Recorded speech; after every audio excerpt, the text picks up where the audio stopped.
Oh, were you ready? No, I am now. Okay.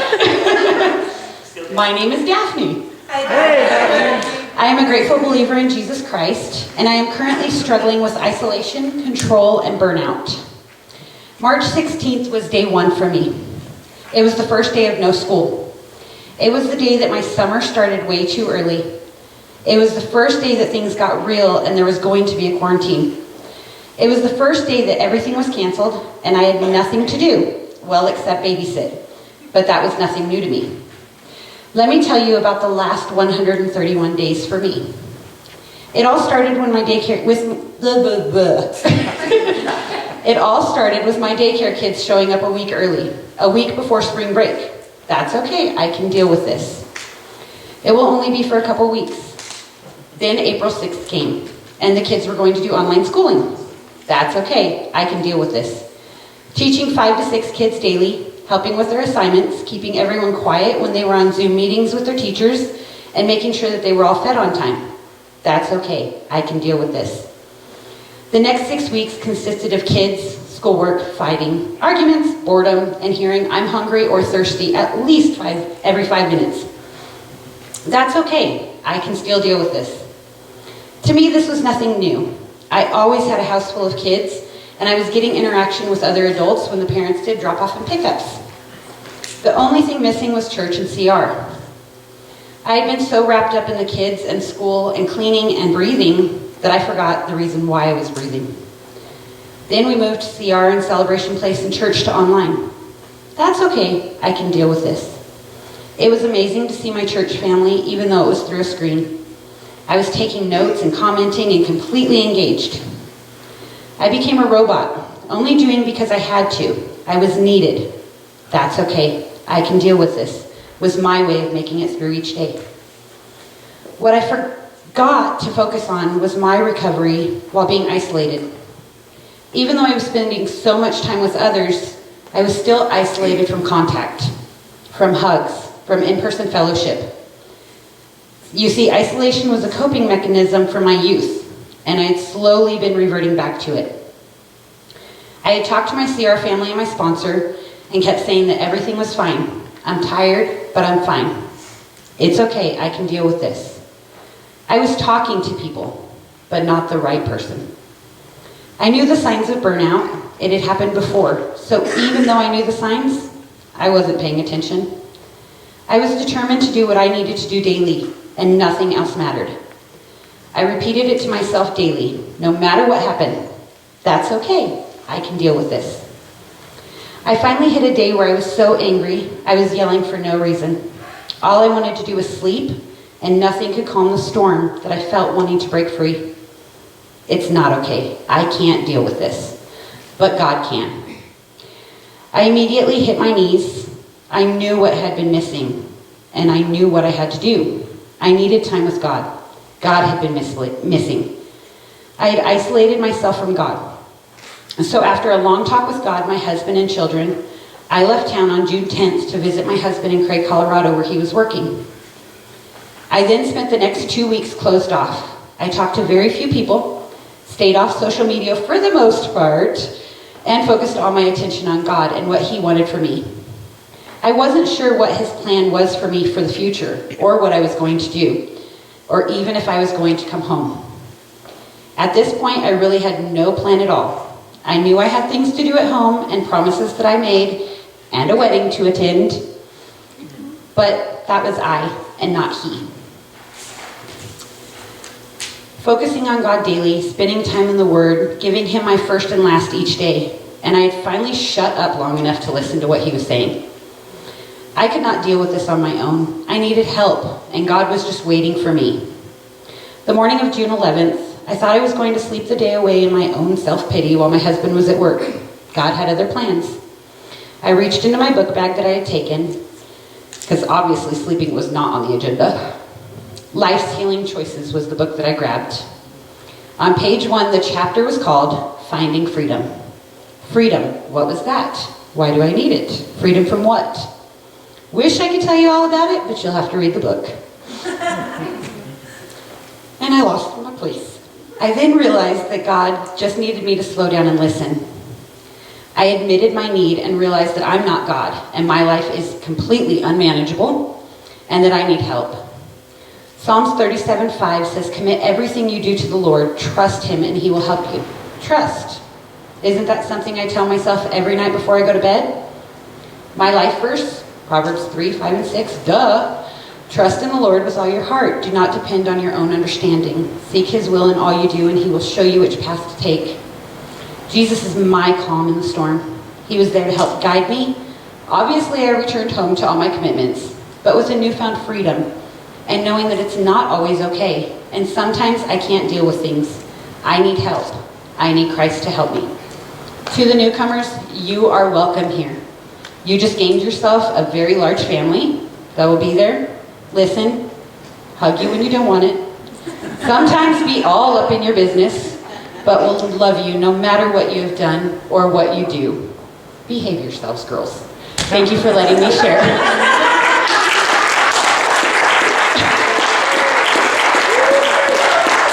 now can I introduce Miss Carla to give her mini money to you guys.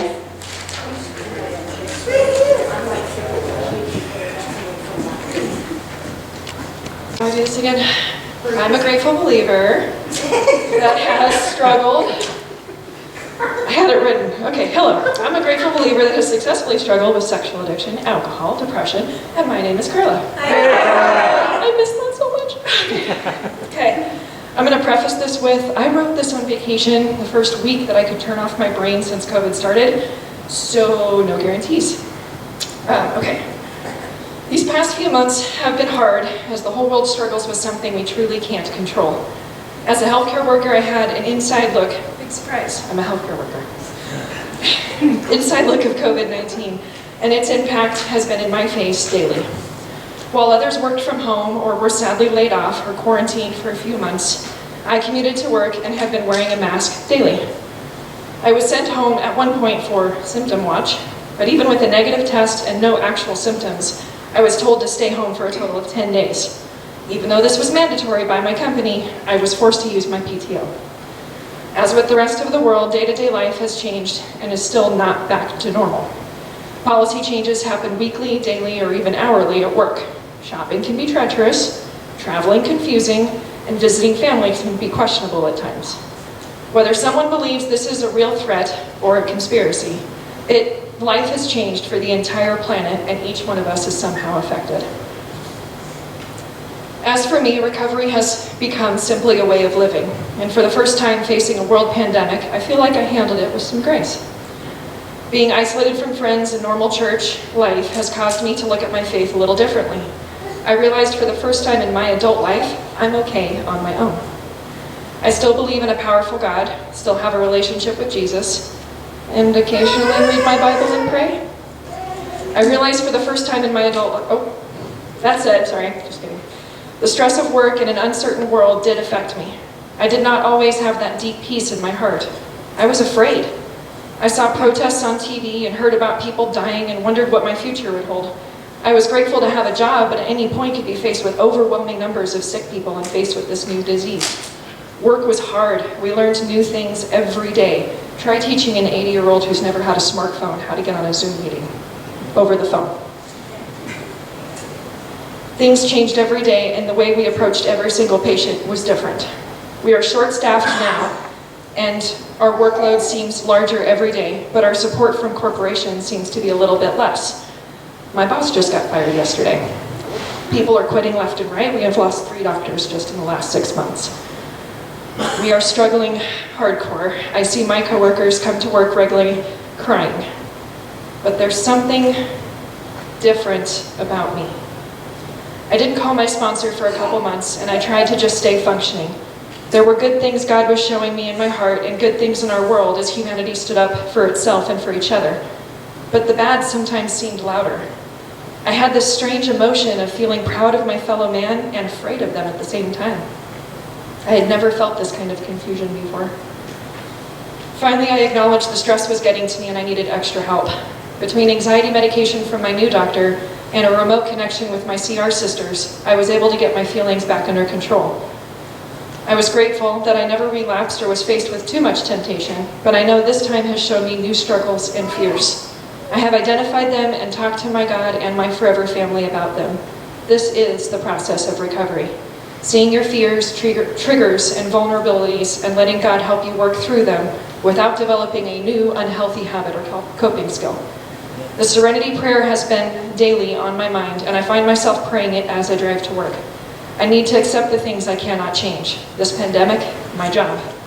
Change the things I can, myself, and my reactions. I ask God for wisdom to know the difference, living in the moment, trusting God will make all things right, not perfect, if I surrender to His will and not my own.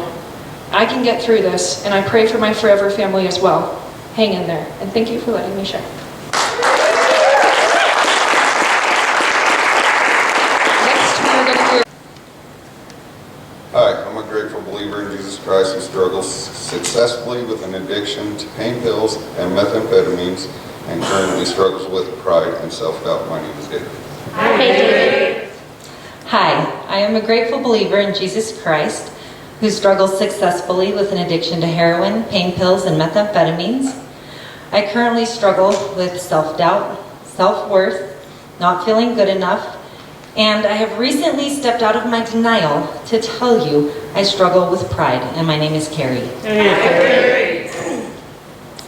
Today we'd like to share with you how we have managed to keep steady in our faith and connected in our recovery since the COVID-19 pandemic rocked not only our nation, but our entire world. As community programs, such as our Celebrate Recovery, came apart, we stuck together, as Proverbs 27:17 says, as iron sharpens irons, so a friend sharpens a friend.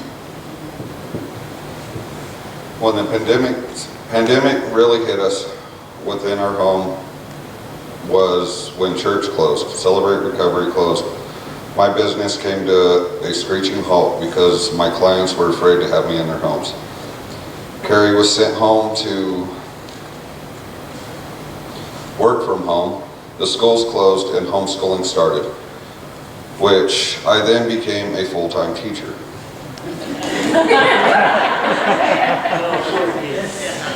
Dance competitions were canceled. The entire rest of the basketball season was canceled. Baseball was canceled, as playgrounds were roped off and no longer were allowed to be with any others besides within our own homes.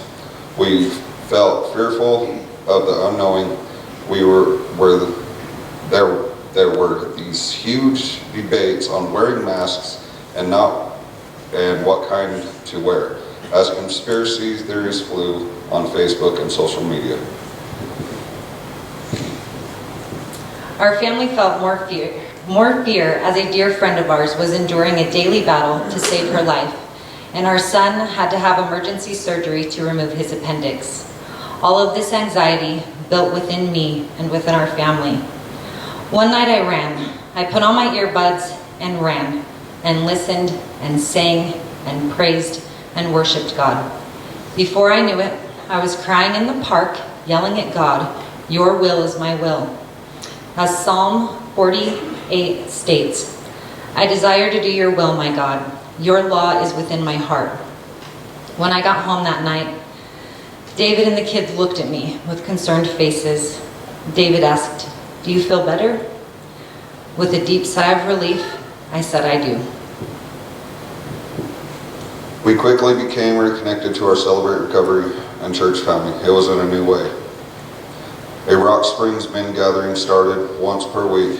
A few men from CR Church and Rock Springs men's group would get together and have a meal and pray together.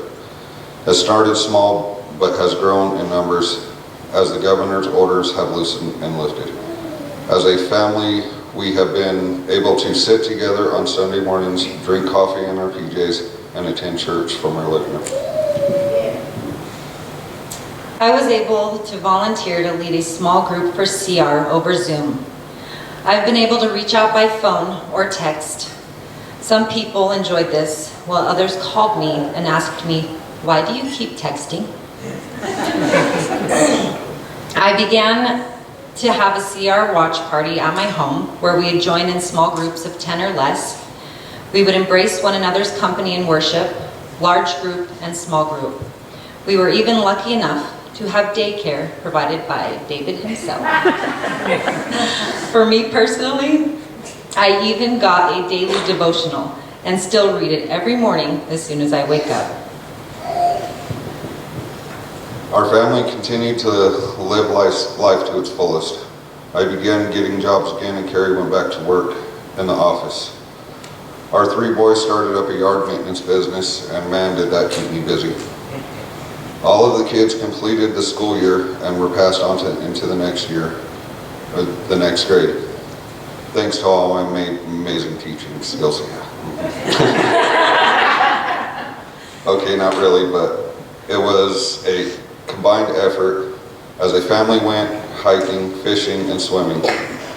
We signed up for parenting classes over Zoom, and we participate together in the Strengthening Families program every Tuesday night. My best friend's life was saved, and after a months-long battle, she was able to return home. David and I got to celebrate 3 years of sobriety. We got to celebrate 3 birthdays with friends, family, and too much fun. We were able to honor our mothers on Mother's Day and seek guidance from our fathers on Father's Day. After much deliberation and total procrastination, we decided to move forward with our wedding.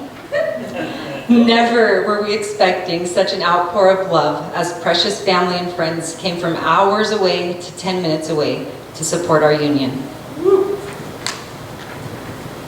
Carrie and I both had to suck up our pride and ask for help. Our friends came to the rescue every single time and helped us set up and prepare for our special day. On June 27, 2020, we were married by Travis Greenlee in our backyard.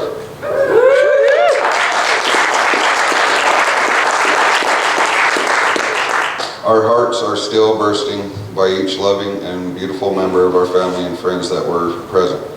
It was an overwhelming moment of love. Since then, our daughter got her driver's permit, and her first real job. The dance studio is scheduled to reopen, and conditioning for the basketball season has begun. Carrie and I were both in awe and surrounded in love as we were able to get baptized together in the Dolores River just 1 week ago.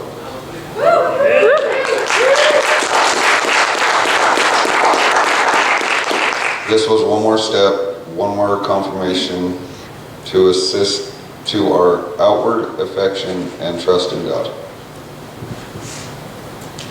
God tells us to put our faith in Him, as Colossians 1:2 states, to God's holy people in Colossae, the faithful brothers and sisters in Christ, grace and peace to you from God our Father. God sent peace into our home while the world around us was breeding fear. God gave us His grace as we mumbled and bumbled with homeschooling and working from home until we were able to figure it out.